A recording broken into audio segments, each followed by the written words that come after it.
Assalamualaikum warahmatullahi wabarakatuh. Menteri Selamat Perlindungan sore, Pekerja salam Migran sejahtera, Indonesia (P2MI) kawan-kawan Abdul wartawan. Qadir Karding di Hari Istana Merdeka ini Jakarta pada saya Jumat 14 menghadap Maret kepada Pak 2025. Presiden Dalam dalam konferensi pers, rangka Abdul Qadir melaporkan Karding melaporkan kepada rencana Presiden kita Prabowo Kementerian rencana pembukaan P2MI kembali untuk kerjasama bilateral membuka terkait kembali penempatan tenaga kerja Indonesia di Arab kerjasama Saudi bilateral setelah penempatan tenaga moratorium yang kerja diberlakukan di sejak Arab Saudi. 2015. Kita Moratorium ketahui yang telah berlangsung hampir 1 dekade mengakibatkan lebih dari 25.000 pekerja Indonesia tetap berangkat ke Arab Saudi secara ilegal setiap tahunnya. Oleh karena itu, Kementerian P2MI telah menjalin komunikasi dengan Kementerian Tenaga Kerja Arab Saudi untuk membahas pembukaan kembali kerjasama tersebut. Menurutnya, Presiden Prabowo Subianto pun menyambut baik rencana pembukaan kembali kerjasama ini. Kepala negara juga meminta agar skema pelatihan serta penempatan pekerja segera disiapkan. Hari ini saya menghadap kepada Pak Presiden dalam rangka melaporkan rencana kita Kementerian P2MI untuk membuka kembali kerjasama bilateral penempatan tenaga kerja di Arab Saudi. Kita ketahui bahwa sejak tahun 2015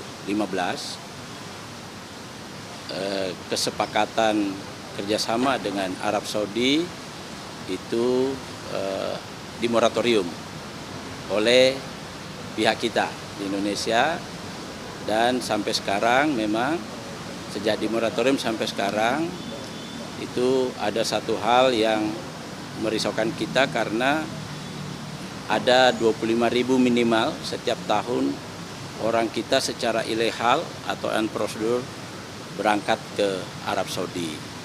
Untuk itu kita akan membuka ini, dan kami kementerian sudah melakukan pembicaraan dan perundingan dengan Kementerian Sumber Daya Manusia dan Sosial, dalam hal ini Kementerian Tenaga Kerja Arab Saudi, untuk mendiskusikannya kembali untuk pembukaan tersebut. Itu yang kami laporkan kepada Pak Presiden, dan dalam waktu dekat ini MOU-nya akan ditandatangani di Jeddah. Untuk itu kami laporkan kepada Pak Presiden, dan beliau alhamdulillah sangat setuju, dan kita ketahui bahwa pada kesempatan ini memang Arab Saudi menjanjikan sekitar 600.000 job order, 600.000 orang untuk dikirim di sana, terdiri dari 400-an ribu domestik, pekerja lingkungan rumah tangga, yang 200 sampai 250 ribu mereka janjikan untuk pekerja formal. Dan kami laporkan kepada Pak Presiden, dan beliau alhamdulillah setuju dan meminta kepada kami untuk menyiapkan skema pelatihannya sekaligus penempatannya nanti. Untuk skema pelatihannya nanti kami akan sampaikan lagi, lapor kepada beliau rencana-rencana yang sudah kami susun. Saya kira itu. Terima kasih.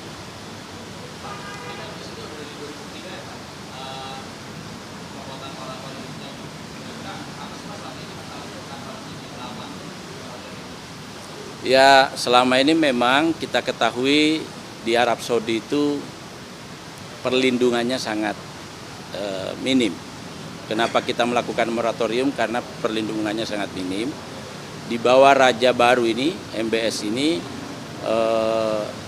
perlindungan mereka jauh lebih baik sekarang, maju, karena mereka misalnya itu menjamin minimal gaji di angka 1.500 real.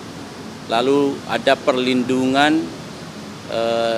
dalam konteks asuransi kesehatan, asuransi jiwa, dan asuransi ketenagakerjaan.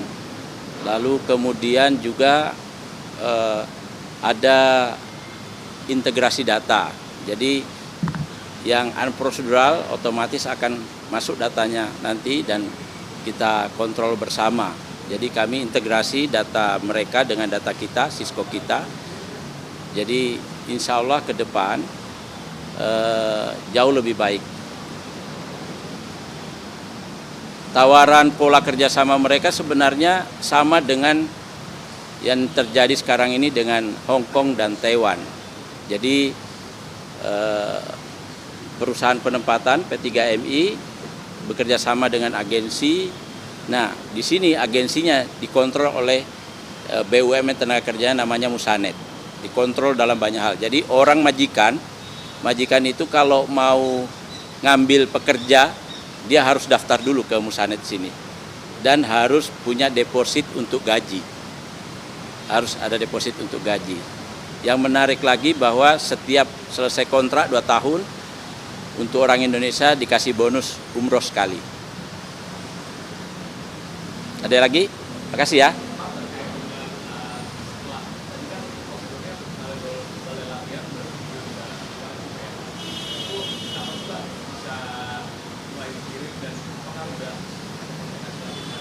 Ya, jadi kalau seandainya nanti Maret ini ada penandatangan MOU, rencana kami berdua sepakat paling lambat Juni kita sudah mulai mengirim pemberangkatan pertama.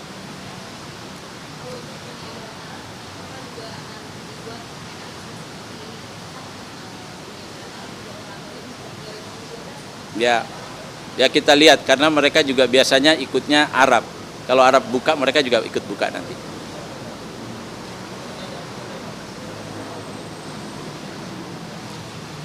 Ya pesannya supaya segera dicabut aja karena peluangnya sangat besar.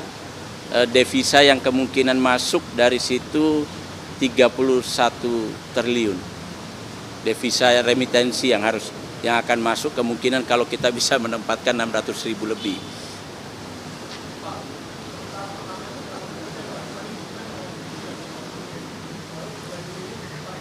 Ya sesuai kemampuan kita aja nanti.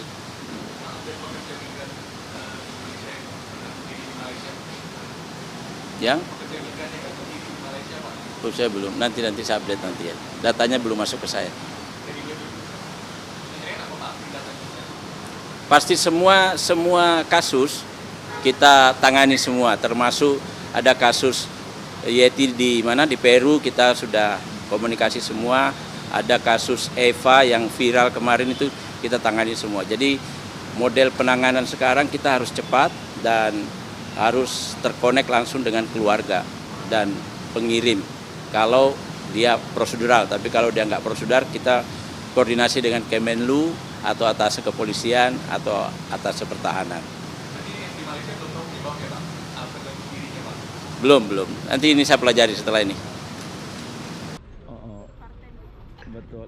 Abdul Qadir Karding juga menekankan bahwa di bawah kepemimpinan putra mahkota Muhammad bin Salman atau MBS, sistem perlindungan tenaga kerja di Arab Saudi telah mengalami perbaikan signifikan. Para pekerja telah mendapatkan jaminan minimal di angka 1.500 rial Saudi, serta berbagai pelindungan kesehatan, jiwa, hingga ketenaga kerjaan. Terkait skema kerjasama, Abdul Qadir Karding menyebutkan bahwa model yang diterapkan serupa dengan yang berlaku di Hong Kong dan Taiwan, di mana perusahaan penempatan pekerjaan migran Indonesia P3MI akan bekerja sama di Arab Saudi. Ia juga menambahkan bahwa setiap pekerja Indonesia yang telah menyelesaikan kontrak 2 tahun akan mendapatkan bonus umroh dari pemerintah Arab Saudi. Jika MOU dapat ditandatangani sesuai rencana pada Maret ini, maka pengiriman pekerja migran Indonesia atau PMI ke Arab Saudi diperkirakan bisa dimulai paling lambat Juni 2025 mendatang. Hal tersebut sesuai dengan arahan Presiden Prabowo juga berharap agar moratorium bisa segera dicabut, mengingat potensi ekonomi yang besar dengan kerjasama ini. Dengan adanya dukungan dari Presiden Prabowo Subianto, diharapkan pembukaan kembali penempatan pekerja migran ke Arab Saudi ini dapat memberikan manfaat yang lebih besar bagi pekerja Indonesia, sekaligus mendorong pertumbuhan ekonomi nasional melalui remitansi.